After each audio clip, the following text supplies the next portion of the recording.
Trump-hating FBI agent Peter Strzok finally testified on Capitol Hill Thursday to explain his disparaging texts about President Trump. And right from the beginning, tempers were flaring. The witness will answer the question. And I have already repress it, on Mr. that question, Chairman, because you don't. On that ruling. Point of order, Mr. Chairman. Attorney-client privilege, and he has been advised not to answer the question. The gentleman will suspend. Credibility of a witness Shame is always on an issue. Mr. Chairman, please. Have you Mr. Chairman, this is intolerable harassment of the witness. What's wrong with that? You need your medication. One of the most heated exchanges occurred early during the marathon hearing when South Carolina Congressman Trey Gowdy asked about Strzok's Stop Trump texts. And then on August the 8th, you still hadn't interviewed anyone. You're 8 days into your Russian collusion with the Trump campaign investigation, and you got another text from your colleague, Lisa Page. Trump's not ever going to become president, right? Right? And you replied, no. No, he's not. We'll stop it. By the time you promised to stop him from becoming president on August the 8th, how many interviews had you conducted? Mr. Gowdy, so two answers to that. One, with regard to how many interviews had or had not been conducted, I've been directed by counsel for the FBI not to answer that question. I don't give a damn what you appreciate, Agent Strzok. I don't appreciate having an FBI agent with an unprecedented level of animus working on two major investigations during 2016. I don't care when it was written. I don't care whether it was longhand, cursive. I don't care about any of that. I want to know what it meant, Agent Strzok. It would be his candidacy for the presidency. Wasn't that tough? And since that the American population... It's not that tough. Joining me now, Wall Street Journal columnist and Fox News contributor Kim Strassel. Kim, this was like torture watching this thing. He wouldn't say anything about the investigation and denied he was biased at all. I mean, what a mess.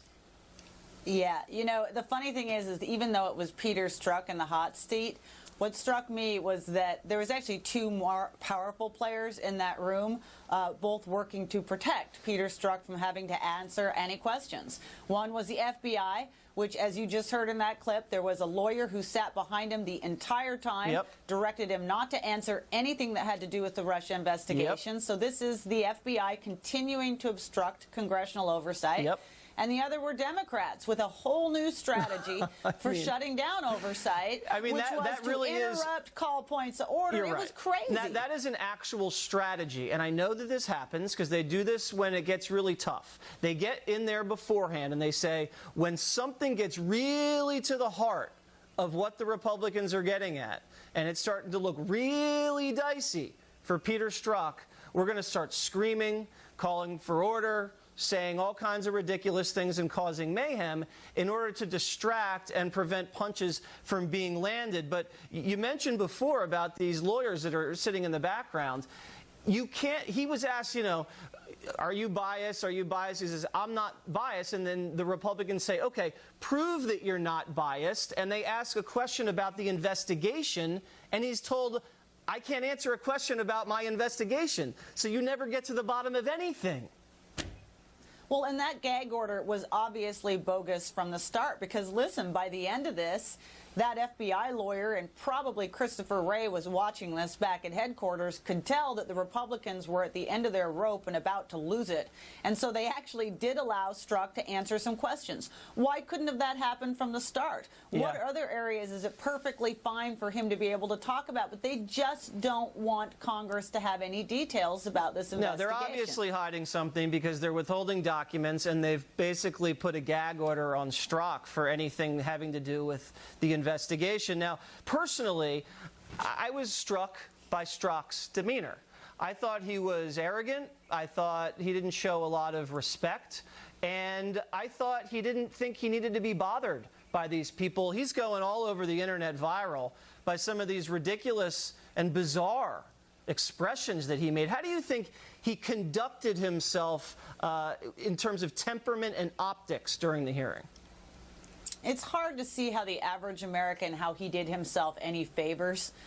Look, this is a guy who has embarrassed and humiliated the FBI with the text messages he sent out. And yet he showed no humility, no regret, No contrition for None. that. He was not just, it came across as somewhat arrogant, but he was disrespectful to the members of Congress who had the temerity to question him about those. Right. He actually lectured Congress at some point on when they actually had the right to even ask questions about an investigation.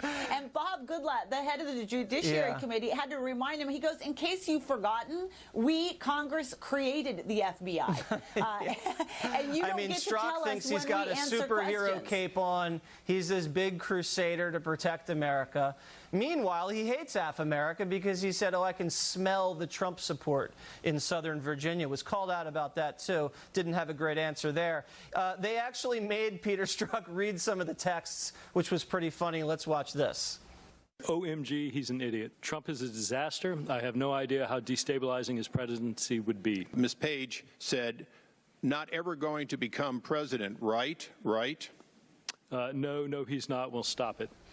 Okay, so now he's claiming that he's not biased. Watch this effort to that end. Go. After months of investigations, there's simply no evidence of bias in my professional actions. Now, you know what this reminds me of, Kimberly? This would be like, and I can't think of a better analogy, and I hate to do this, Jim Acosta at CNN. So Jim Acosta is yelling at the president, he's investigating the president, he hates the president, disparages the president all the time. And then he has the gall to say, you know what? I'm non-biased. I don't have any bias in my reporting at all. I am a straight shooter, and my personal bias has never affected my work. Well, this is why I like being an opinion writer, because I don't have to pretend that I don't have opinions. Right. But, you know, the reality is, look, I mean, when you watched Peter Strzok there, and he's reading those texts, and you've read those texts, it doesn't take a rocket science to know how dismissive they are of Trump voters, exactly what he meant when he said them. So then when he then goes to try to justify them, and at the same time says, I'm honorable, and I never tell a lie, and I do not lie under oath, it just becomes that much harder to believe him, No, right? He's unbelievable, and you don't believe him. Kimberly, I got to run. I'm sure we'll see more of this guy later. Thank you.